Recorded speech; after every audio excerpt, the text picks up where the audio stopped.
Recce నిర్వహించిన కేసులో పట్టుకుంటే గతంలో చంపిన మర్డర్ కేసులు ఏదైనా ఛేదించారా? నైట్ పడుకుందామా బాబుతో, చిన్న బాబు ఉంటాడు 5 years.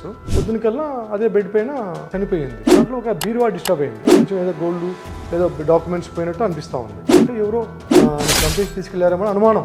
నేను డాక్టర్ పోయి పోస్ట్ మార్టం చేసిన డాక్టర్ అడిగాను, గొంతు పిసి చంపేశారు. నైట్ కొంతమంది వ్యక్తులు ఆ ఇంట్లోకి వచ్చిపోయినారని చెప్పి మళ్ళీ ఆ చుట్టుపక్కల వాళ్ళు చెప్పారు. ఇక పడుకొని నిద్రపోయేటప్పుడు దిండేసి వాళ్ళ పైన ఓ కాలు ఎవరు పట్టుకున్నారు, అది చంపేసి వాళ్ళ హస్బెండ్ గురించి అడిగినాం. హస్బెండ్ కొంచెం బ్యాడ్ ఫీల్ అని తెలిసింది. భార్య సతీ సావిత్రి సార్ దుమాకు ఉన్నాయని చెప్పి ఫస్ట్ అన్ని నటనలు చేసినాడు. నీ గురించి అంత తెలుసు, నువ్వు ఎక్కడెక్కడ ఎవరితో అక్కడ సంబంధాలు ఉన్నాయి, నైట్ కూడా వచ్చిపోయారు నీకు సంబంధించిన వాళ్ళే, అది కూడా తెలిసిపోయింది.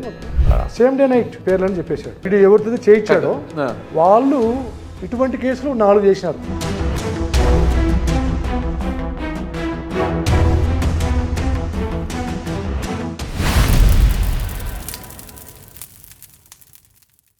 మన దేశంలో ఇటీవల జరిపిన అధ్యయనాల ప్రకారము 60 ఏళ్ల పైబడిన వారంతా కూడా మోకాళ్ళ నొప్పులతో బాధపడుతున్నారు. మోకాళ్ళ చిప్పలు అరిగిపోయి శస్త్రచికిత్సలకు వెళ్తున్నారు. అలా శస్త్రచికిత్సకు వెళ్లే వారికి ఎపియాన్ పెయిన్ క్లినిక్ ఒక శుభవార్త అందించింది. ప్లాస్మా థెరపీ ద్వారా ఈ సమస్యకు చెక్ పెడుతోంది. ఈ సమస్యతో బాధపడేవారు కింద కనిపిస్తున్న నంబర్ కు ఫోన్ చేయండి, చికిత్స చేయించుకోండి. Welcome to Suman TV. నేను మీ నాగరాజ్ బైశెట్టిని. ఈరోజు మనతో ఉన్నారు సత్యసాయి పుట్టపర్తి జిల్లా అడిషనల్ ఎస్పీ ఆళ్ల శ్రీనివాస్ గారు. సార్ నమస్తే. సార్ నమస్తే. ఒక మర్డర్ కేసులో పట్టుకుంటే గతంలో జరిగిన మర్డర్ కేసులు కావచ్చు, ఒక రెక్కి నిర్వహించిన కేసులో పట్టుకుంటే గతంలో చంపిన మర్డర్ కేసులు, ఇలా ఒక దొంగతనంలో పట్టుకుంటే గతంలో జరిగిన దొంగతనాలు, ఇలాంటివి అన్నీ కూడా మనకు ట్రేస్ ఉన్నాయి. అలాంటి సంఘటన ఏమన్నా మీ జర్నీలో మీరు పోలీసు స్థాయి నుంచి డిఎస్పీ వరకు, ఇప్పుడు అడిషనల్ ఎస్పీ అయ్యారు కొత్తగా అయ్యారు కాబట్టి డిఎస్పీ స్థాయి వరకు ఎక్కడ మీకు ఎదురుపడిందా, ఏదైనా ఛేదించారా అలాంటిది? వన్ టౌన్లో వేసే ఉన్నప్పుడు 1999 అనుకుంటా, అరౌండ్ దట్ ఆ ఏరియా ఉండొచ్చు. ఒకరోజు ఒక ఫోన్ కాల్ వచ్చింది స్టేషన్కి. సోన్స్ ఏరియాలో ఓల్డ్ టౌన్లో ఒక ఇంట్లో ఒక ఆమె చనిపోయింది, lady, married women. Okay.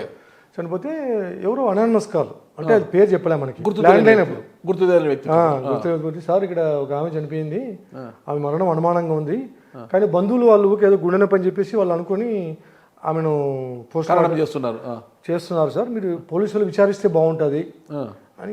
మీరెవరంటే పెట్టేసినాడు landline. నేనే రిసీవ్ చేసిన ఫోన్. సరే వెరిఫై చేద్దాం అని చెప్పేసి పోయినాం.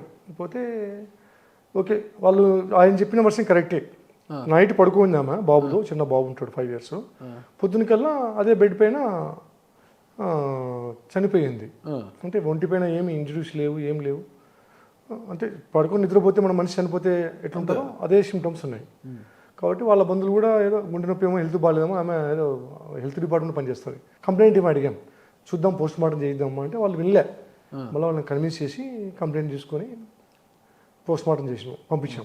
దాంట్లో ఇంకోటి ఏమైందంటే దాంట్లో నేరస్థల పరిశీలన ఇంపార్టెంట్. దాంట్లో ఓకే, ఏ కేసు అయినా కానీ దాంట్లో కూడా మేము చూసినాం. దాంట్లో ఒక బీరువా డిస్టర్బ్ అయింది. దాంట్లో కొంచెం ఏదో గోల్డ్ ఏదో డాక్యుమెంట్స్ పోయినట్టు అనిపిస్తూ ఉంది. అంటే ఎవరో ఆమెను చంపేసి తీసుకెళ్లారేమో అనుమానం. నేను డాక్టర్ పోయి పోస్ట్ మార్టం చేసిన డాక్టర్ని అడిగాను, ఎట్లా సార్ ఏమైనా న్యాచురల్ డెత్తా, లేకపోతే ఏమైనా హార్ట్ అటాకా, లేకపోతే ఏమైనా ఉందే అని. లేదు సార్, ఇది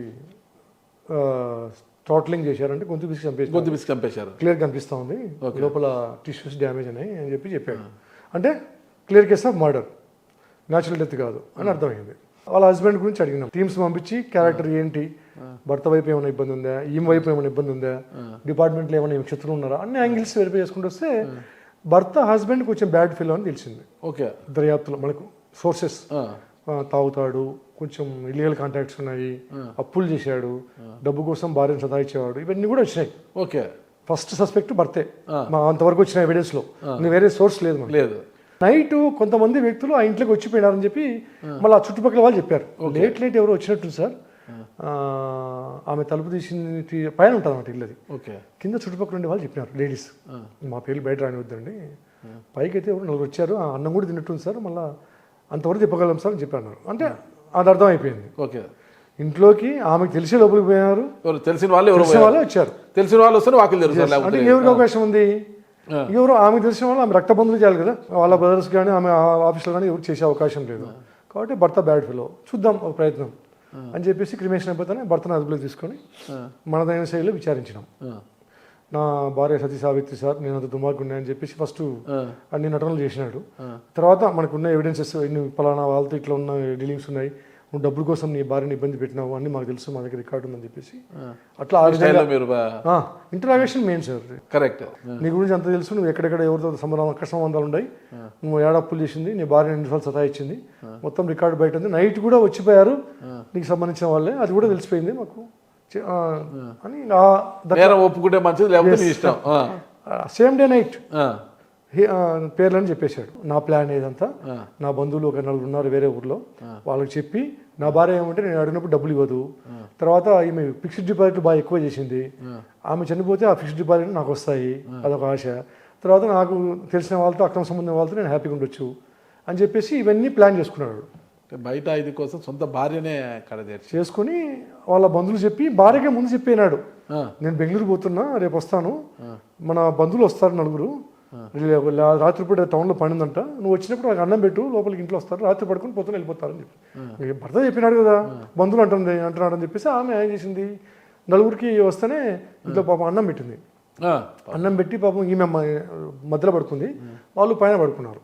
పైన పడుకుంటే ఏం చేశారంటే అనుకున్న ప్లాన్ ప్రకారమే వాడు చెప్పాడు, కొడుకుని ఏం చేయొద్దని చెప్పాడు, పిల్లోని ఏం చేయొద్దు అని చెప్పేసి, దాని ప్రకారం ఈమె పడుకొని నిద్రపోయేటప్పుడు దిండేసి తలపైన అదిమి ఓ కాలు ఎవరు పట్టుకున్నారు, ఇక్కడ పట్టుకొని అదిమి చంపేసినారు. చంపేసిన తర్వాత బాబుకి ఏం చేశారంటే టవల్తో చేతులు కాళ్ళు కట్టేసినారు, అంటే అరుస్తాడేమో అని చెప్పేసి. వాడు చిన్నపిల్లడు కదా, మాకు నిద్ర పోయిన అట్లే పొద్దున లేచేటప్పటికి వాడు చెప్తున్నాడు మాకు కూడా, టవల్తో నన్ను కట్టేసినారు ఎవరో తెలియదు గుర్తు అని చెప్పి చెప్తున్నాడు. అదొక చిన్న అనుమానం అండి మనకి. ఇంకా వీళ్ళని విచారించినప్పుడు పోతూ పోతూ క్రియేట్ చేసినారు సీన్. ఇంట్లో బంగారు కొద్దిగా తీసుకొని పోయారు, బీరోలోటివి కొన్ని డాక్యుమెంట్స్ తీసుకొని పోయారు, అంటే ఎవరో దొంగలు బంగారం కోసం ఆమెను చంపి వెళ్ళారు, అదంతా ఈడి ప్లానే, భర్త ప్లాన్.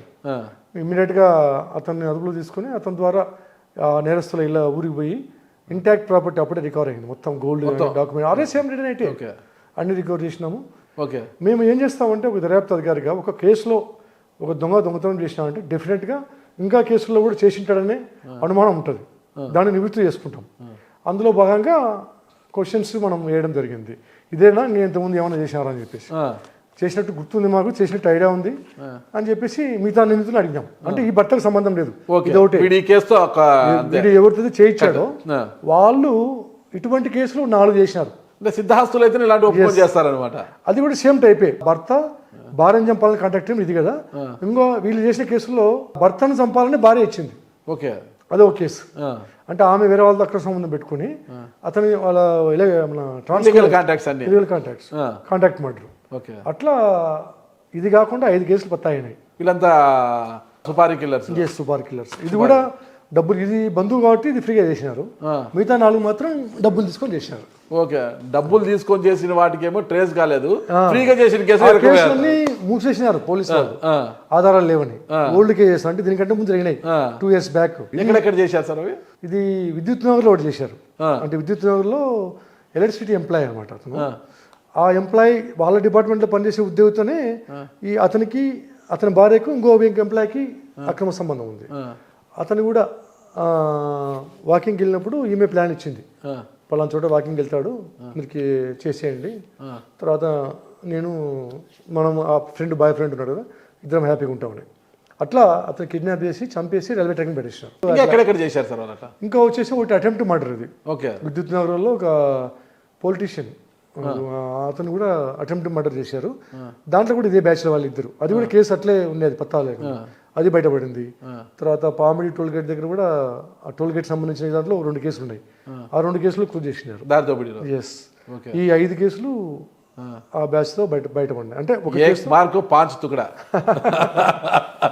న్యాయం జరగడం లేట్ కావచ్చు కానీ ఎప్పటికీ న్యాయం అయితే జరుగుతుంది, ఎప్పుడోసారి డెఫినెట్ గా ఈక్వల్ జస్టిస్ జరుగుతుంది ఖచ్చితంగా సార్. అది ఎందుకంటే నేను చేసిన కేసుల్లో నాకు తెలిసింది అదొకటి, ఒక సమన్యాయం జరుగుతుంది నేరస్తులకి. Super sir, super. Thank you sir.